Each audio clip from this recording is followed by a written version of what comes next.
bizim şey. O mescide kuralım.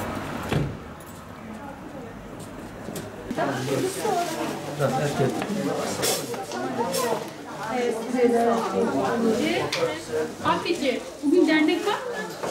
İrem soruyor. Varmış.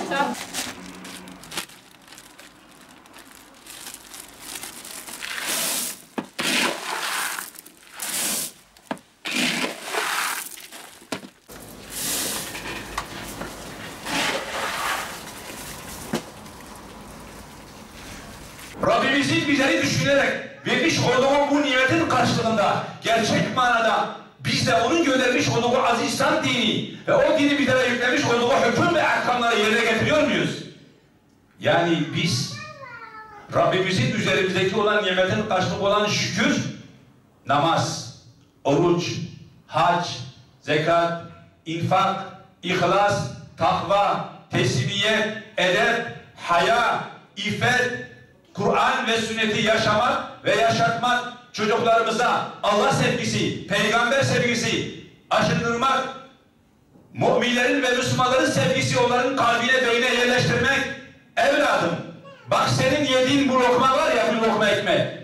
Bu aziz İslam dininin sayesinde bizim soframıza geldi. Bakın İslam öyle bir dindir ki evladım, bak bizi düşünerek düşündü ve bizlerin ihtiyacını giderdi. Nice insanlar vardır ki akrabaları dahi onların elinden tutup onların ihtiyacını gideremiyor. Güzel kardeşim, eğer böyle bir sorumluluk içerisinde hareket edersek sizin her yediğiniz bir lokma size rahmet olacak. Size mutluluk verecek.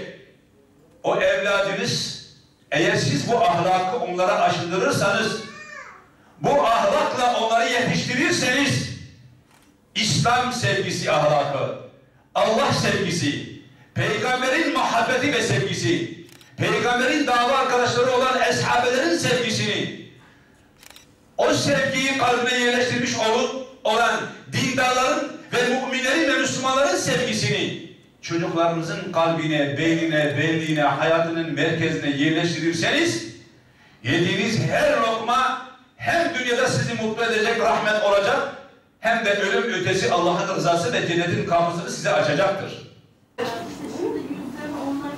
Tamam efendim.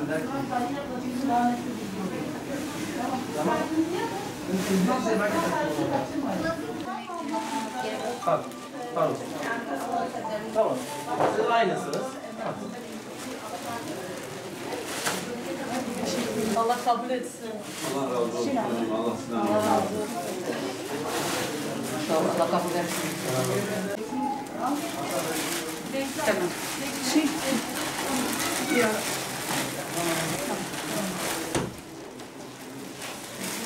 Sen böyle geç. Siz şöyle geç.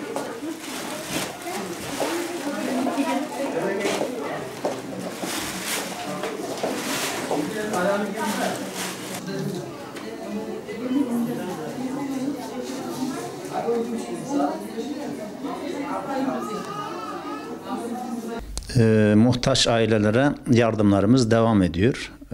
Bugün onlarca aileye kırmızı et ve elbise, giyim yardımında bulunduk. Tabii insanların sadece karınlarını doyurmak yetmiyor. Onların gönüllerini de doyurmak lazım. Manevi program da uygulamak lazım. Biz bugün bu programlardan ilkini gerçekleştirdik. Bu muhtaç ailelerimize salonumuza aldık. Bizim seydamız onlara dünyaya geliş amacımızla ilgili bilgi verdi. İslami bazı konularda onları bilgilendirdi. İnşallah bundan sonra bu tür faaliyetlerimizde devam edecek. Artı biz bir şey daha yaptık. Bugün biliyorsunuz Peygamber sevdalıların geleneksel hale getirdiği bir Peygamber Efendimiz Aleyhisselatü Vesselam'ın hayatıyla ilgili bir siyer yarışması var. Biz buraya gelen ailelerin hepsini de o siyer yarışmasına kaydettik. O ücretlerini de biz karşıladık. İnşallah bundan sonra da bu tür faaliyetlerimiz devam edecek. Tabii bu konuda hayırseverlerden biz destek bekliyoruz. Yani malumunuz bir de Gazze var biliyorsunuz. Tabii Gazze'ye yoğunlaşmamız lazım artı ama buradaki insanları da unutmamamız lazım. Yani dengeli olarak götürmek lazım. İnşallah bunu bu şekilde yapmaya çalışıyoruz. Bundan sonra da bu faaliyetlerimiz devam edecek. Tabii bize ne kadar çok yardım gelirse o kadar çok aileye ulaşma imkanımız olacak. Ben buradan bize yardımda bulunan hayırseverlere teşekkür ediyorum. Allah-u Teala hayırlarını kabul etsin.